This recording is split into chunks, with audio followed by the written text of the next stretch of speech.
Hi, everyone. Welcome to the Afterlife Files. I met Peter Alessandria in 2024 at the IONS conference in Phoenix, Arizona. While I was there, I happened to see a rough cut of his documentary that he's doing, and parts of it are just brilliant, really insightful. So I figured, why not have Peter come on and tell us about how he did it, why he did it, because it's a really cool thing to be able to have an inside look on a documentary as it's being built. There are three things that I think are especially wonderful about this particular interview. The first off is there's kind of a theme towards this, and it's how can we use what ND ears have learned about the afterlife in order to make our life here in the physical better? Amen. I'll go to that church. Two, he has a fascinating approach to how he does this whole documentary process because he doesn't ask ND ears to tell their story. He does something different. That's worth waiting for. And lastly, he's going to share with us a clip about one that he likes in the film, and it's about soul groups and soul clusters and why do we have different missions when we come into the earth? And if you're going to summarize it, what's the role of duality anyway? So I find that whole discussion just to be wonderful. Okay, here's the official bio of Peter Alessandria.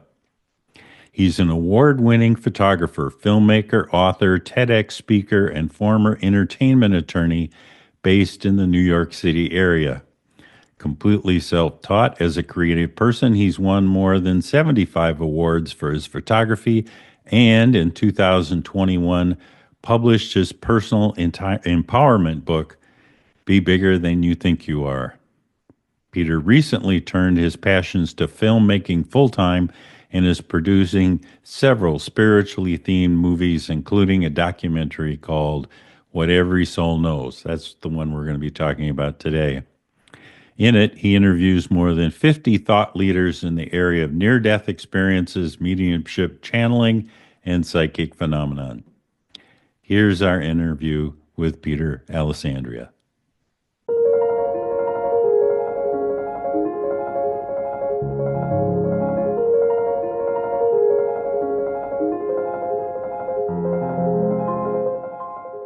Peter, thank you so much for being on the Afterlife Files. Thanks for having me, Scott. I'm excited to be here. So, you're kind of an unlikely story about how you got into this space. Tell us about it. Well, yeah, I guess unlikely is a good way to put it, or more surprised than anything else that I'm in this space now. I have been on kind of my own spiritual quest for many, many years, but it never was, the focus was not necessarily the afterlife. And honestly, even now, the focus is not so much on what happens after death, but what we can take about what we know about the greater realities or the greater truths and improve our lives while we still think that we're here in the physical. Yes, we're on the So same page. This is going to be great. Okay. yeah, so and that's the reason I'm doing the film, which we'll talk about, my documentary, and that's the reason I'm doing a lot of things that I'm doing is to how to improve our lives while we're still here, how to reduce suffering, how to make our lives more fulfilling, more harmonious, our relationships better. Um, so I spent a lot of time within the earthly realm, I guess, of psychology and personal growth and 12-step programs, and all of that was very helpful, actually. It helped me to lead a better life and have better relationships and all of that, and accomplish many of the things that I've been able to accomplish. But I kind of fell into this over the last, I guess maybe in 2019 somebody that I think you know, I read a novel by William Buhlman. Oh, And absolutely. He used to teach for me at the Monroe Institute. I know him pretty well. yeah, so he's a very prolific nonfiction writer, but he also wrote a novel called Adventures in the Afterlife. And around 2018 or 2019, somehow I found that book and I read it. And it was kind of, even though it was written as a novel, for me at least, it seemed to contain a lot of truth and a lot of really interesting information that I wasn't aware of. I mean, I was vaguely aware of near-death experiences and all that goes along with that, but I hadn't really dived into that subject matter. But the way he presented some of the things in his book, in this novel, that were based on his actual experiences, his travels, his OBEs, it really got me thinking. And so I read that book, I think it was 2018 or 2019. And then I actually injured myself and I was out of work for almost a year. Oh my During word. that time, during that time, I wrote my own book. My book is called Be Bigger Than You Think You Are: Overcoming Our Self-Imposed Limits to Have the Life We Want. It's a personal development book, and it's about how I transitioned from lawyer to photographer in 2009. I changed careers. I went from I never know if it's right-brained or left-brained, but when you're non-creative as a lawyer and an MBA, and then going to a creative realm, filmmaking and photography, That would be left uh, to right. left to right, Yeah. okay. And and so, but that transition didn't go very well. I had a lot of challenges around that. And so I ended up writing a book about how I overcame those challenges. And we could talk more about that if you want. But it was during that time downtime, when I injured myself, that I'd read that book and Williams' book, that novel. And then the pandemic hit, obviously 2020. So we were all spending a lot of time watching podcasts like this on YouTube. And somehow I started. Oh, and so what happened was I was so taken with Williams' novel that I reached out to him and I ended up optioning his novel to create a feature film based on this novel. And I really recommend it's a great read. It's really very well written, very compelling. And so I actually optioned the novel from him and I started writing the screenplay. So I guess I read the novel in 2018, 2019 into 2020, I was working on the screenplay. And as part of the research for the film, for the screenplay, I started watching a lot of the YouTube videos on NDEs and other spiritually transformative experiences. At a certain point, now we're getting into 2021, I started reaching out to people who I had seen their interviews. So Hmm. I think you know Christian Sundberg. Christian Yep. is pre-birth experience or pre-birth memories. He was one of the first people I just reached. I saw his one of his interviews, one of his podcast interviews, and I said, I got to talk to this guy. And I didn't even know why. And I reached out to him and we did a Zoom just kind of like this and introduced myself. And he was also a big fan of Williams, and so was familiar with Williams' work. And that the morning that I was supposed to speak to him, Zoom with him, I was making breakfast and I'm waiting for the toast to pop. And I swear, the minute the toast pops out of the toaster, this idea comes into my head. And the idea is you have to do a documentary about all of this. Ah, Now, I hadn't been thinking about that at all. I was thinking about this other screenplay, which, by the way, is a big budget Hollywood film. You know, if anybody's got $50 million they want to invest in a film, if I got a film for you, because that whole film is visual. The whole film takes place in the afterlife, so there's a lot of visual effects and all of that. But so I just put it to Christian. I said, look, you know, I have this idea that I want to do I want to do a documentary about the near death experience, and more importantly, so here's the thing, Scott. I was very clear with people. I did not want to sensationalize the the death experience, right. and in many cases, and so what happened was, I so I started reaching out to more and more people, and all these people just started saying yes. And I came up with a list of questions, like 35 questions, and these were my questions. And the questions are all available on the film's website, which is whateverysoulknows.com. You could see those 35 questions. And instead of letting people tell their NDE story, what I really wanted to know was, what did you learn from that experience? How did it change your life? What knowledge, what did you bring back? And how can we, because I've never had, so I got to back up again. Just want to tell everybody I've never had a near-death experience. I've barely had what I would consider spiritually transformative experiences. It's been a very long, slow, gradual evolution for me. I'm not an expert. Uh, I tell everybody, and I say this at the beginning of the film, maybe you remember this from the preview. I say, don't take anybody to the audience, don't take anybody's word for anything, whether it's in this movie or in your life in general. You got to find out for yourself.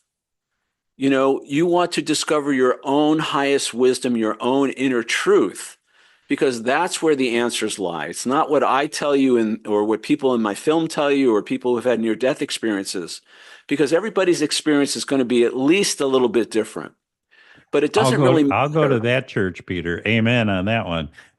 Yeah, and if you remember from the preview, I actually stopped the film a couple of times and we do a 2-minute guided meditation where I invite the audience to go within and find their own highest truth on whatever the topic just was, whether it's, soul groups or soul contracts or agreements or, what is karma or is there such a thing as hell? You go in and you discover your own truth.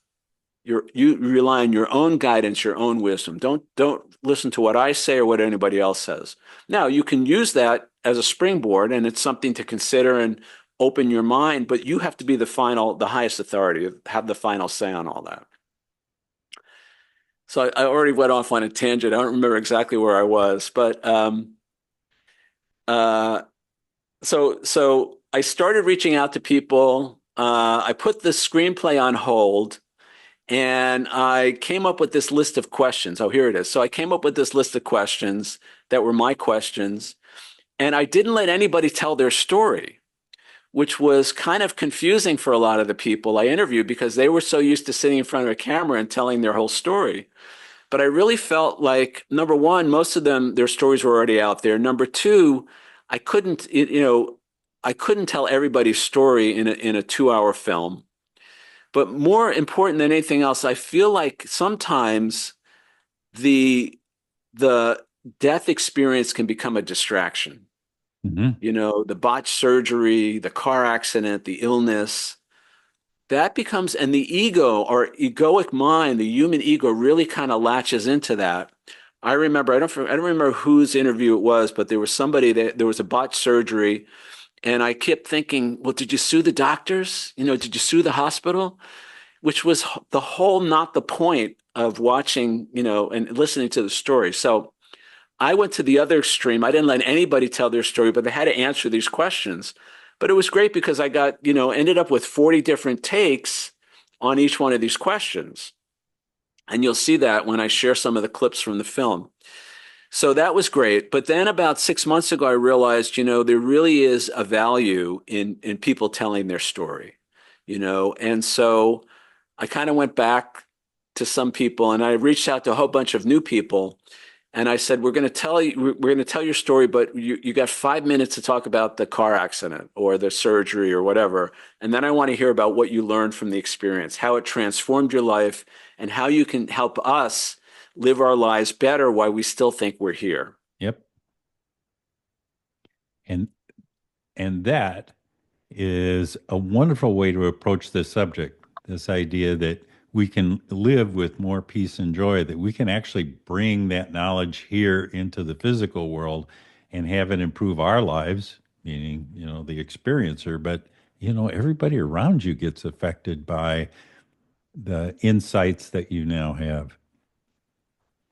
Well, yeah, and here's the basic premise of everything I'm doing now. It started with my book. My book was not a spiritual book per se, but the basic premise is this. So, so the most important question we can ask ourselves is, who do you think you are? Look in the mirror and ask yourself, who am I? Who do I think I am? How do I see myself? Why is that important? Well, for me, whoever we think we are is exactly who we're going to end up being in life. And what I discovered when I was working on my book and when I was transforming myself, so I had a lot of challenges. When I made that transition from lawyer to photographer, I really bumped up against this kind of low self-esteem, fear of rejection and criticism. As a lawyer, I was able to cope because it wasn't an expression of me. It wasn't a creative kind of thing. But once I started doing photography, filmmaking, and art, now all of a sudden, I had all this angst about, are they going to like my work? Am I good enough? See, I've never taken a photography class. I've never taken a filmmaking class. I'm completely self-taught. And beyond that, I had a lot of issues, especially when I was younger, with criticism and feelings of inadequacy and all of that. So I had to learn how to overcome that. And I realized that it was my self-image. Who do you think you are? I thought that who I was not good enough, was not creative, didn't have what it took to be successful as a creative person. And all of that conspired to keep my life very small and keep me from putting myself out there as a creative person. Eventually, I was able to overcome all of that. And Scott, I went from somebody who, for instance, who never won an award for anything in my life to somebody who's won more than 75 awards for my photography. I went from Congratulations. somebody, thank you. I went from somebody who was afraid to post photos on Facebook because of, criticism or rejection or whatever, to somebody whose photos have been seen by millions of people around the world. I've been published in newspapers, magazines, online, ABC TV New York, NBC TV New York, Fox TV New York, Huffington Post, National Geographic. They've all featured my work on their websites. And this was from somebody who was afraid to be seen at all as a creative person. So I had this complete transformation, and people kept saying, well, how did you do it? How did you do it?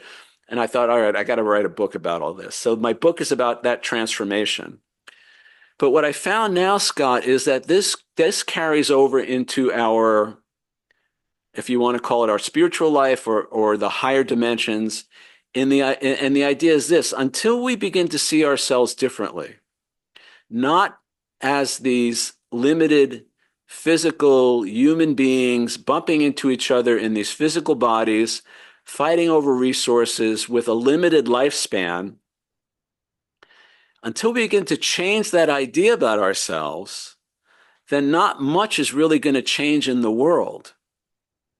You could try to legislate all kinds of behavior and mores and cultural norms and all of that.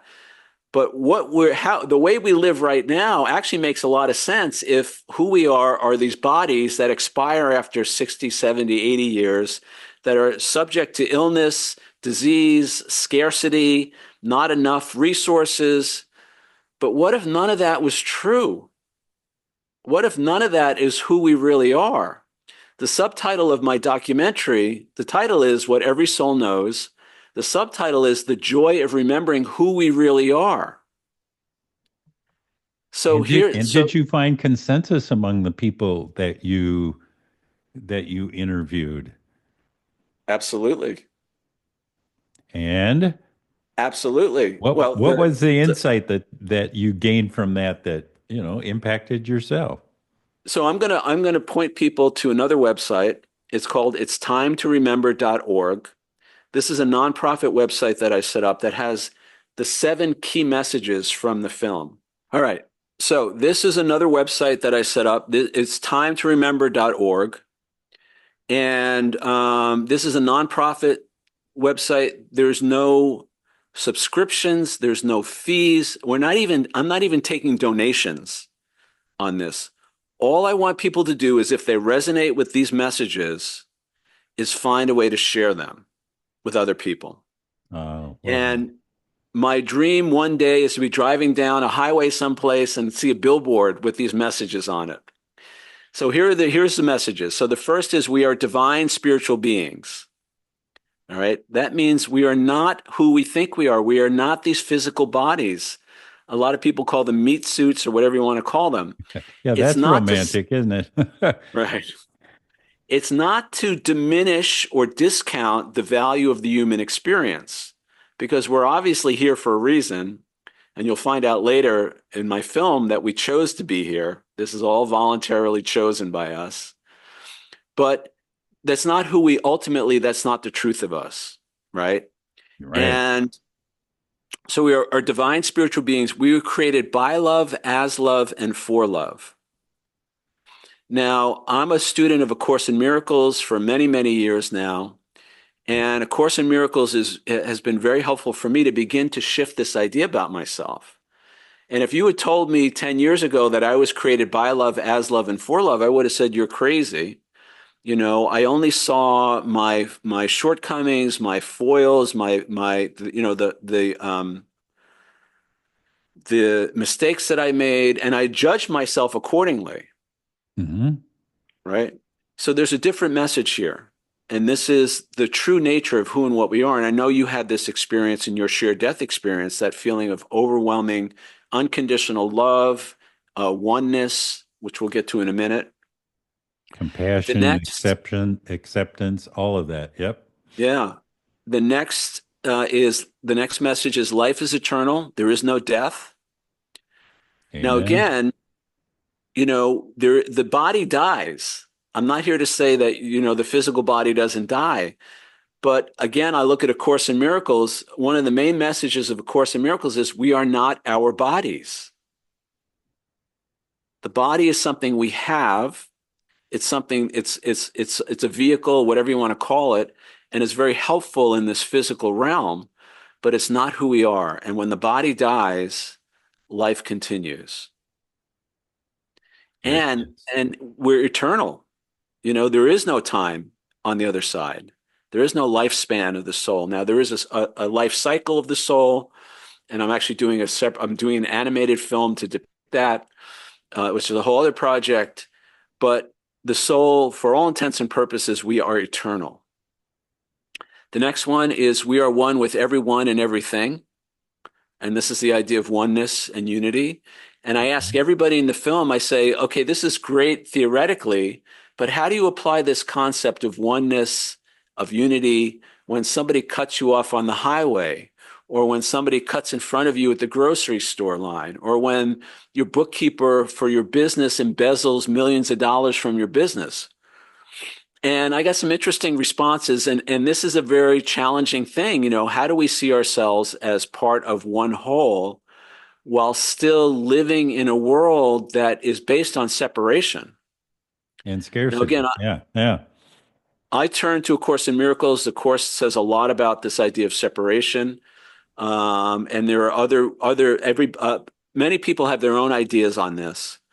But the reality, the ultimate reality, the ultimate truth is we are all one. We are all connected. We're leaves on the same tree, fingers on the same hand, however you want to categorize it. And when we embrace that and begin to live from that place, in my opinion, that changes everything. Changes everything. The next one is we are here by our own choosing. Now, if you had asked me, even if you had asked me 5 years ago, 10 years ago, did you choose to be here? I'd be like, there's no way I would have chosen this life. Right. And I've had a pretty good life. I mean, I have not had a lot of the trauma and drama and challenges that a lot of people have. And I could still say, unequivocally, there's no way I would have chosen this. But that's not the truth. That's not the reality. And what people don't realize is that when we say, we chose to be here at this time, that choice was made by our soul, not by our egoic human mind, which seems to be dominating our lives right now. This was made at a much higher level where we saw the big picture, we saw the time, all the different timelines, and we knew what we were getting into. We can come back to this idea, but again, one of the main ideas of the film is that we voluntarily choose these lives, including the challenges that we face. And then we came with a divine purpose. We are here for a reason. There is something that we want to accomplish. Mhm. And often it's for our benefit, but it could also be for the benefit of others. At the highest levels, the soul is very interested in being of service to others, helping other souls with their journey. And so we are here on purpose, with a purpose. There's something that we wanted to achieve. Now, it doesn't have to be this grandiose thing where we save the world per se.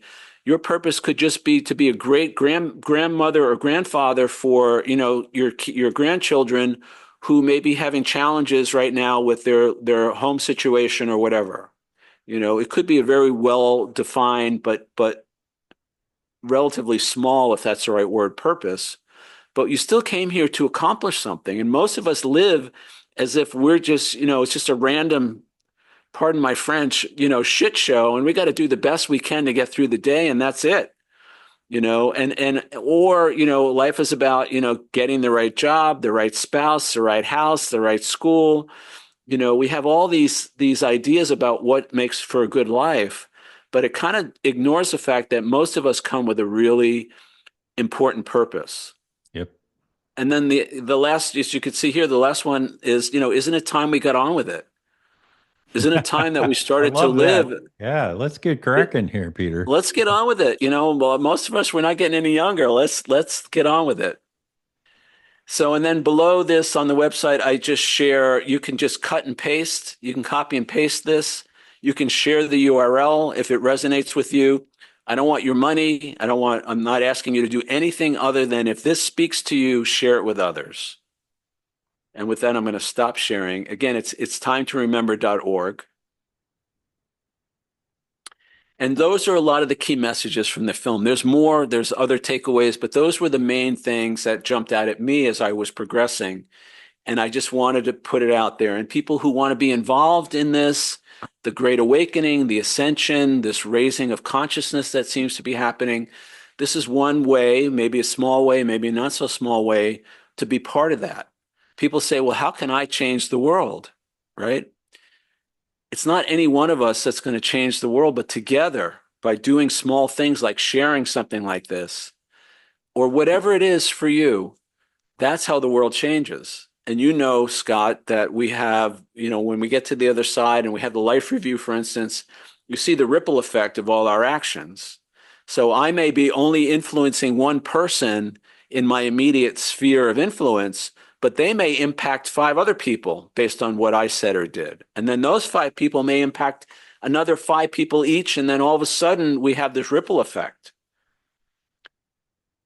And isn't it extraordinary to know that by being true to who we are and true to our mission and um, and our potential with a different viewpoint, how that could impact the world based on this new way of being. So we start with changing ourselves and move on. I mean, to change It's yourself changing.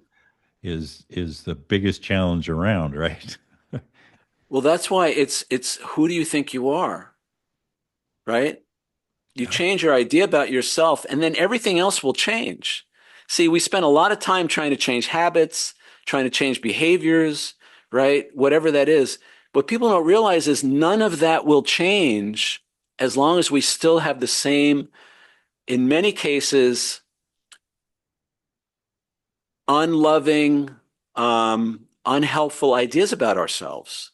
As long as I see myself as unworthy, unlovable, and on my website for my book, which is bebiggertoday.com, I say, most people are a lot more capable and lovable than they think. And it's this idea that we're not capable, we're not lovable, that holds most of us back. And we talk ourselves out of our own greatness 50 times a day by saying, well, I could never do that, or I don't deserve that, or, why would somebody want me involved with that, or, and we kind of talk ourselves out of it.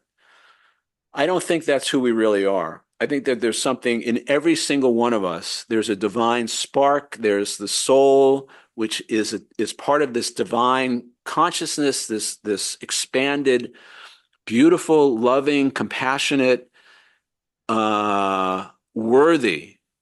We are worth. I don't know if I know Betty Guadagno. Betty, one of the things from her interview that always sticks with me is the message she got during her life review and her NDE was after seeing all the horrible things that she did in her lifetime, she was told over and over again, you are worth all the love in the universe, Oh, isn't right? that a lovely? Yes. Imagine if we all walked around thinking that way, and if we all walked around looking at the other people in our lives saying, "You are worth all the love in the universe." That's when things will change. Until we get to that point, but we have to see ourselves that way. Right. Yep. So change who you think you are, and your whole world will change. That's the only reason I'm sitting here now. Again, the title of my book is Be Bigger Than You Think You Are. I'm making a movie. I've interviewed 55 people from around the world, some of the biggest names in this space. And this is just me being bigger than I think I am. I mean, I talk myself out of this film project, 15 times a week. Who do you think you are? The original title of my book was Who Do You Think You Are? And it was like, that was an insult. It was meant as an insult. So we have to get past these limiting thoughts and beliefs that we have about ourselves. And again, whether it's within this world, if you want to do something different in terms of a career or relationship or whatever, you can't, this is my own opinion, but it's based on my experience and what I see in other people. Until we change that fundamental idea of how we see ourselves, who we think we are, nothing is going to change in our lives.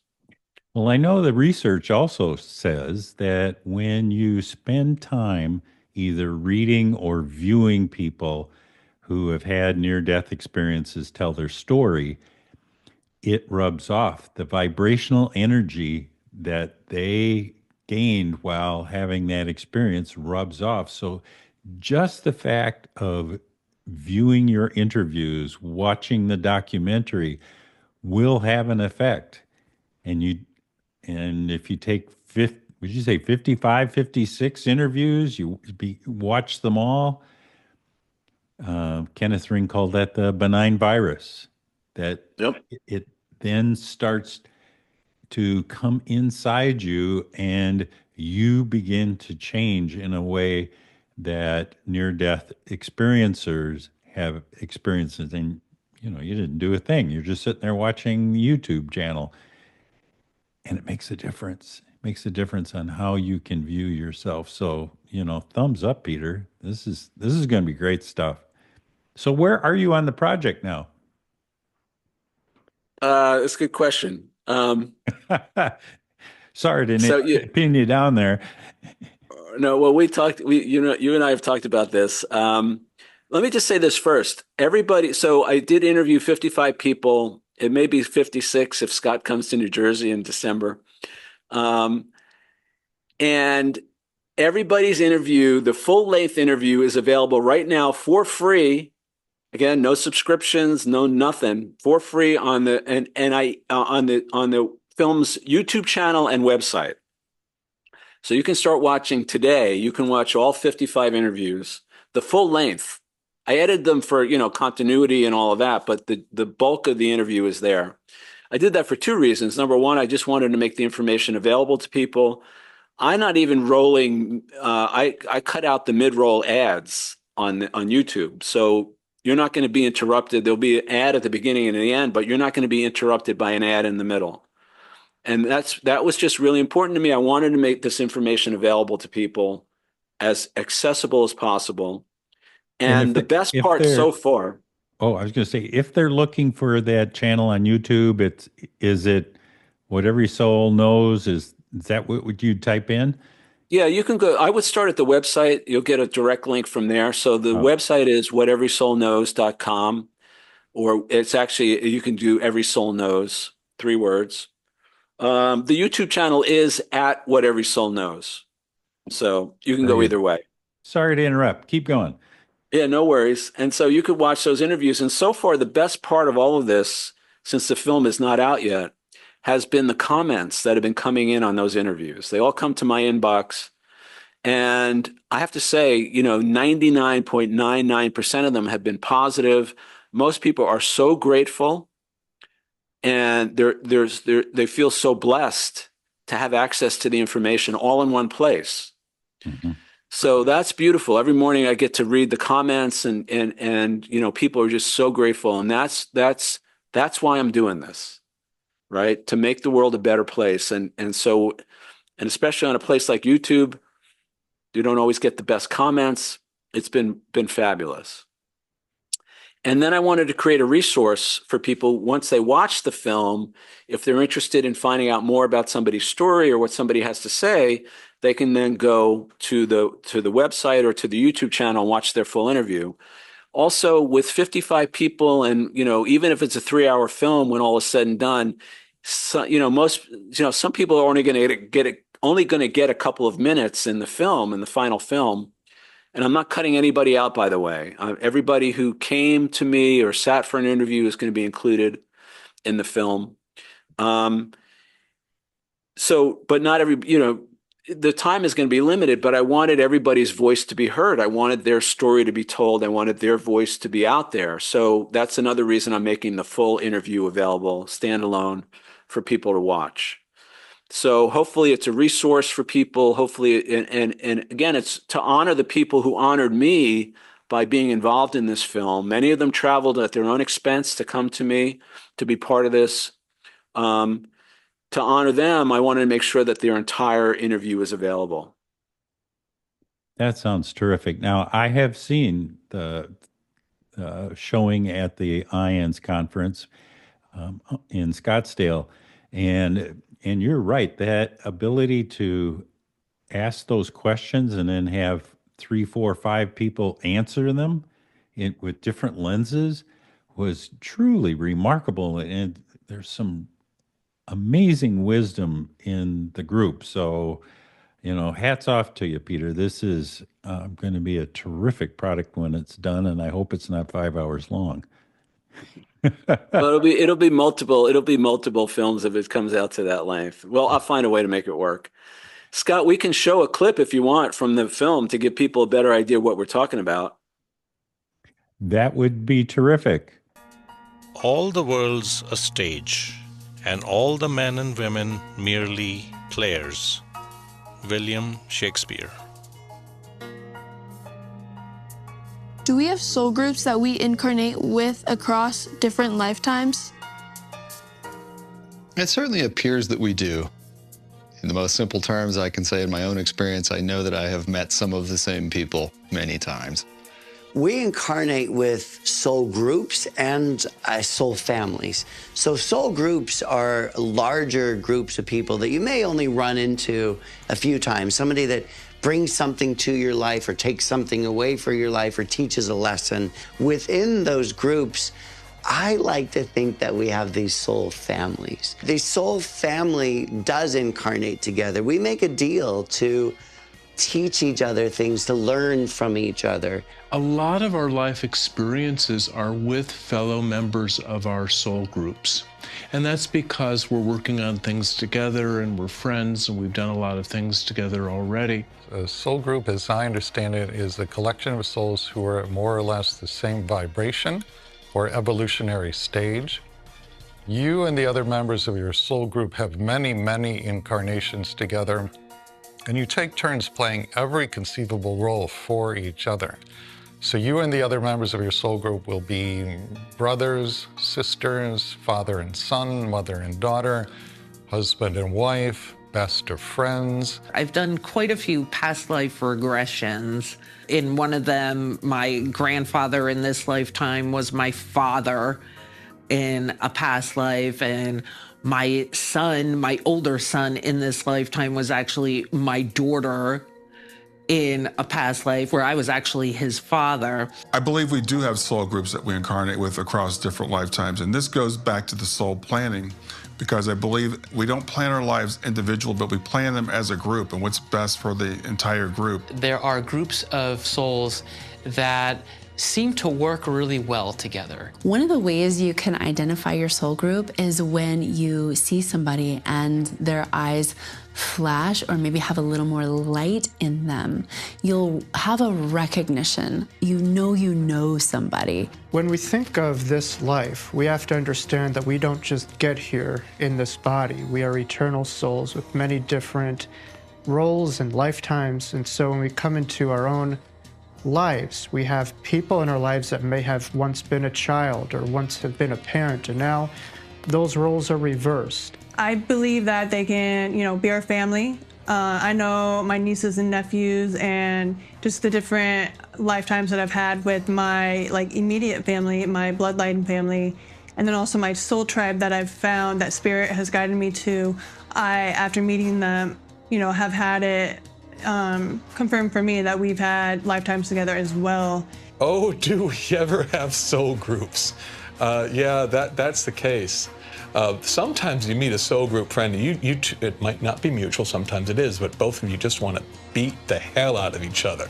Someone who comes into our experience who's causing great pain, they couldn't be part of our soul group. They're the most likely part of your soul group, guys, because that's how that works. Those who love you most, those who are vibing in your space when you are out of body, are the ones who are the most willing to come in and cause damage, wreak chaos and havoc, because they love you enough to say, yeah, I'll do that for you. So just because somebody's a member of your soul group doesn't necessarily mean that you're going to have some beautiful, loving relationship. Often, members of your soul group are the ones who trigger you the most. I know that the people who have caused me the most harm in my life are my greatest teachers.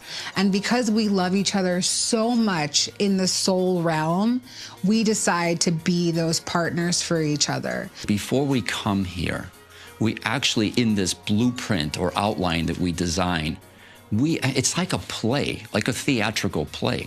We actually come together as soul groups. And soul groups in the spiritual realm, the way that I've seen them, are actually families. It's like close spiritual entities that you have experienced so many different lifetimes with. And so there's this familiarity we have with each other. And we literally sit around and we kind of go, who is going to play this role? Because there's going to always have to be an antagonist and somebody else, and who are you going to fall in love with? The soul group sits around and does this. Now, not everyone that comes into your life is part of your soul group, but by and large, the majority of the most important people in your life wind up being part of the soul group that you have actually experienced many, many, many, many lives. Again, not just here, but in other schools all over the universe, and for that matter, all over the multidimensional realms.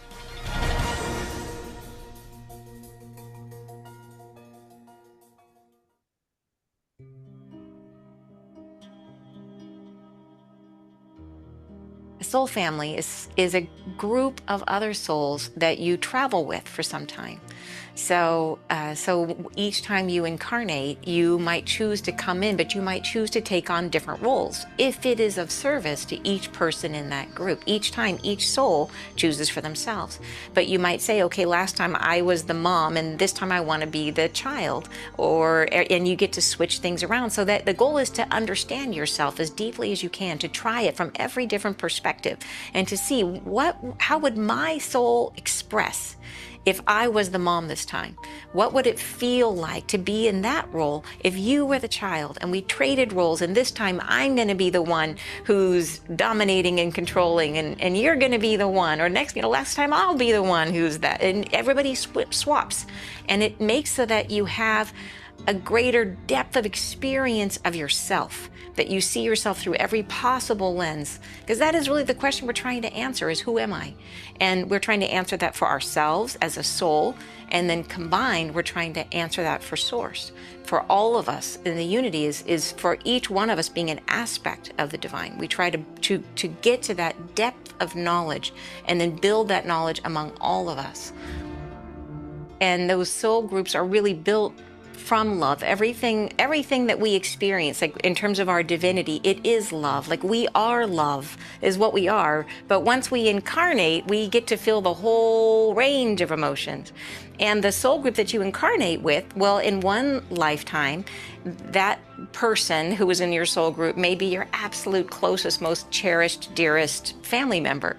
And then in the next incarnation, they may be the like most horrible thorn in your side. They could be the incredibly grumpy, nasty neighbor that you're in lawsuits with. And so, but they are still in your soul group, and that they are there in that role because of love. So the way that that works is you might say, okay, I have a feeling that I would like to explore about myself as someone who is who doesn't stand up for themselves. So I want to experience the feeling of feeling intimidated, but then learning, right, transitioning into someone who can hold their ground. So I need, in this life, I need a grumpy neighbor who's going to threaten me, so that I have to overcome my inner resistance and find my inner strength. And then your soul family member who loves you dearly says, okay, I will be that schmuck for you. I will come into this life and I will be the grumpy jerk who rattles your cage because I love you so much.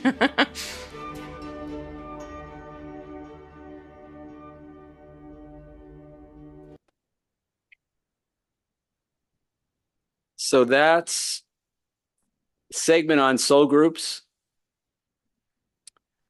I have long thought that one of the top 10 people that I want to have a conversation with when I make my transition is Judas Iscariot, because Jesus couldn't be Jesus without Judas.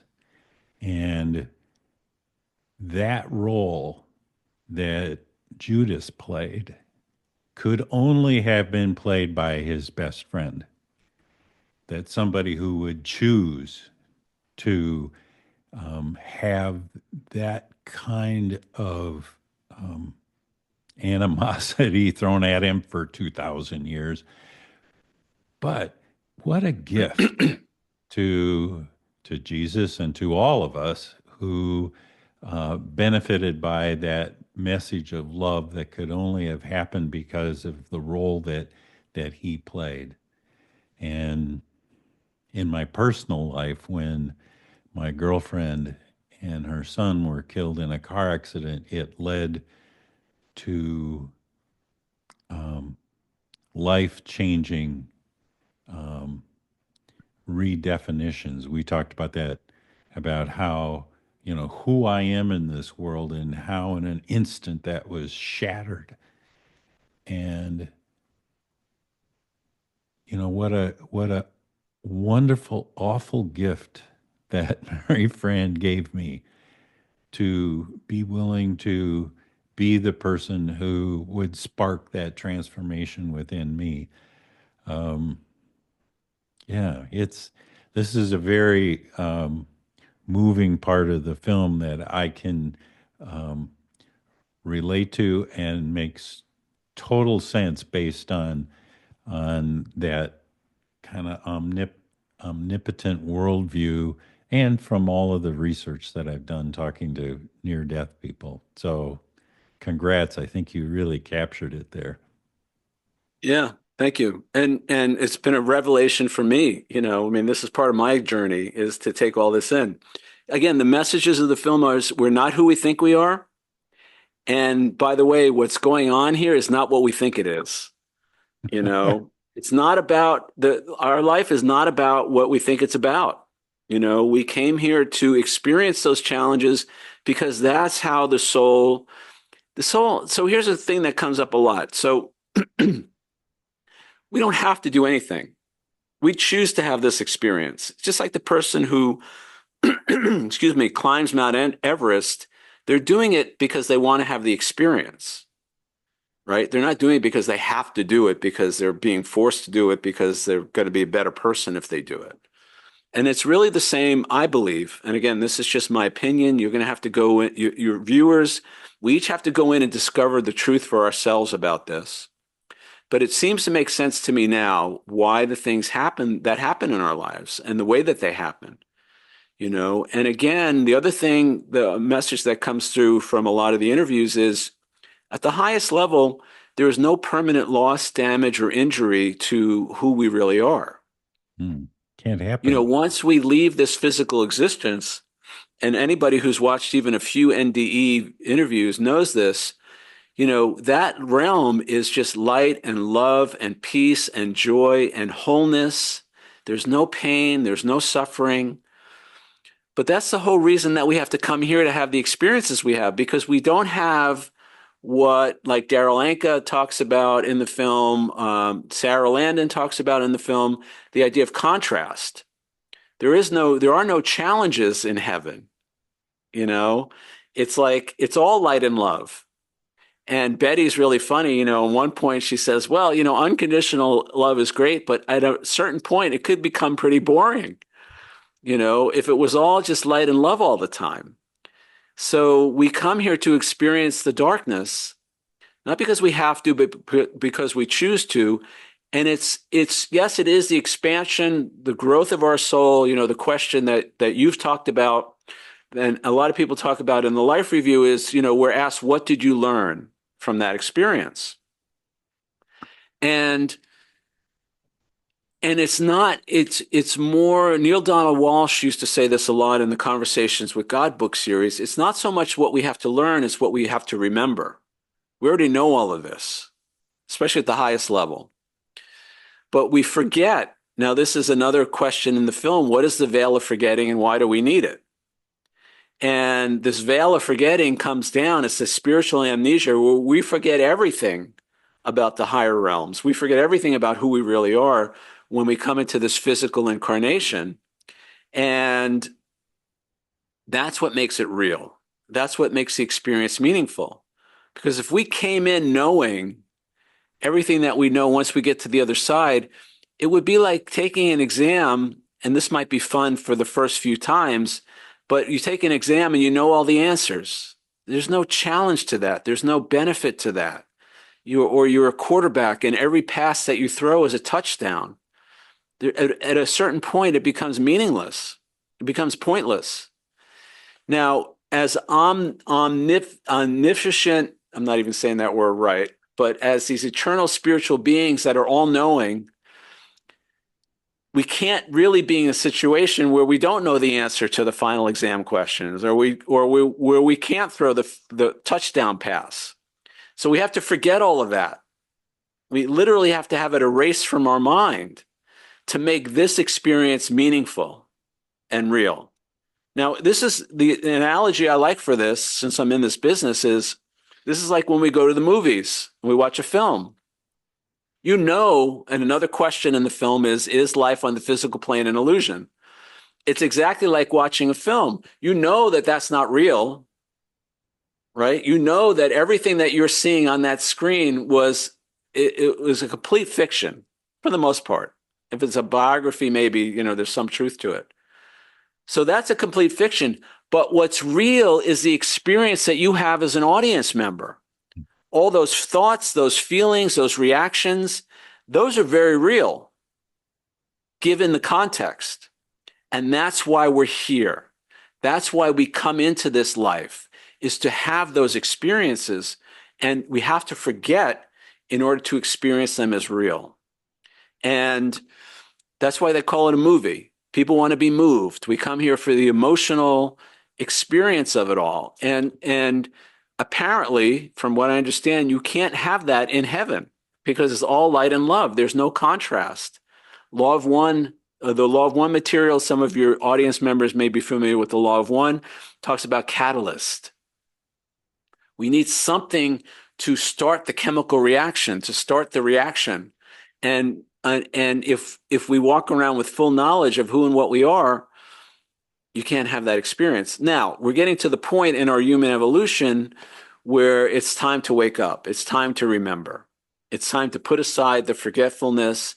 It's time to make a new choice to move, I feel at least, and a lot of people seem to think this is what's happening here, to move all of us to a higher level of experience while we're still in these physical bodies. And won't that be extraordinary? A lot of the people who come back from their NDEs with predictions about the future talk about how extraordinary it can be. It really can be heaven on earth. And that seems like a wonderful place to wrap this up. The idea that we can learn a lot from this film that's coming up, that we can begin to be moved by the kinds of things that are in it, the messages that are in it, so that we can improve our lives, bring in more peace and joy right where we started. Thank you, Peter. And for all of you, stick around because I got a couple of comments. Really interesting conversation today. Peter, wrap this up for us. Thank you so much, Scott. Thanks for having me. People want to find out more about the film. The website, again, is Every Soul Knows. 3 words together, everysoulknows.com. The title of the movie is What Every Soul Knows. You can also get to the website through whateverysoulknows.com. Hopefully the film will be in wide release early next year. I plan on doing a few limited screenings, in-person screenings between now and then. And it's totally an independent production. I haven't gone to any of the studios or any of the streaming services yet. I really want to make sure that this is as widely available as possible for people. You can find out more, as I said, on the film website.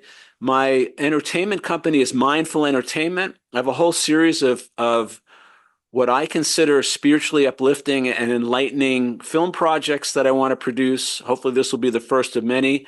So you can go to mindfulentertainment.us, mindfulentertainment.us, not .com.